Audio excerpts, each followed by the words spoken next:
It's a cold spring evening, but it's nice.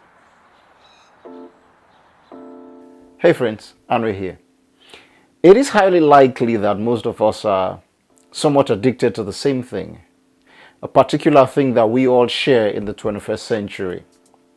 For example, quite often when I wake up in the morning, the first thing I do is to reach for my phone or tablet and check for notifications, especially messages from people from other parts of the world. And some of these messages can be tweets. And from there, it snowballs to me checking up on Twitter.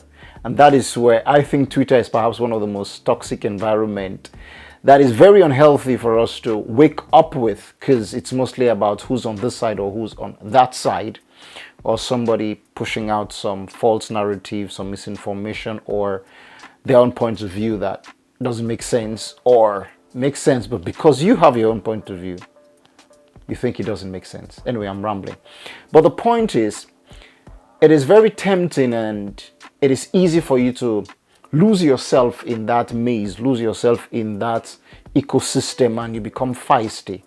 I know I've developed some heartaches from spending too much time on Twitter. And then if you switch over to other social media apps and you discover you've spent 2 hours, 3 hours surfing things. But for me, what is most profound is that recently I was watching a Howard Stern radio show. I was watching the YouTube video.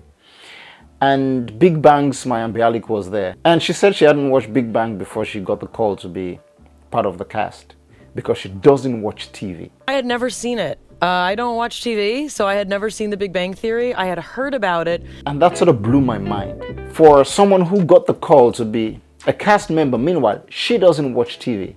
So the people who create these things, the people who create this media that we consume, this entertainment that we consume, and we seem not to be able to have enough of it. Are you not entertained?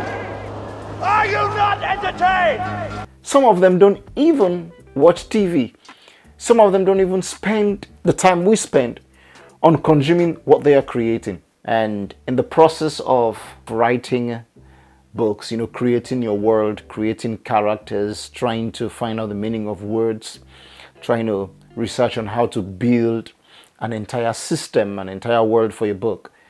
It takes time. It takes time to hone your craft. It takes time to build what you're creating. Now I can confidently say, between writing projects, different kinds of writing projects, between trying to get my book published, making these YouTube videos, and playing music, I really don't have as much time to waste or to spend on social media. And all these things, especially writing, has actually helped me in a way to kick that social media addiction. Before we go, I want to give a quick update. One of the writing projects I worked on is almost ready for publishing. In fact, it will be ready for pre-order tomorrow. It's entitled The Ranch by C. Henry John. Go to Amazon if you can and give some support. And when you do read it, please remember to leave an honest review. Until next time, bye for now.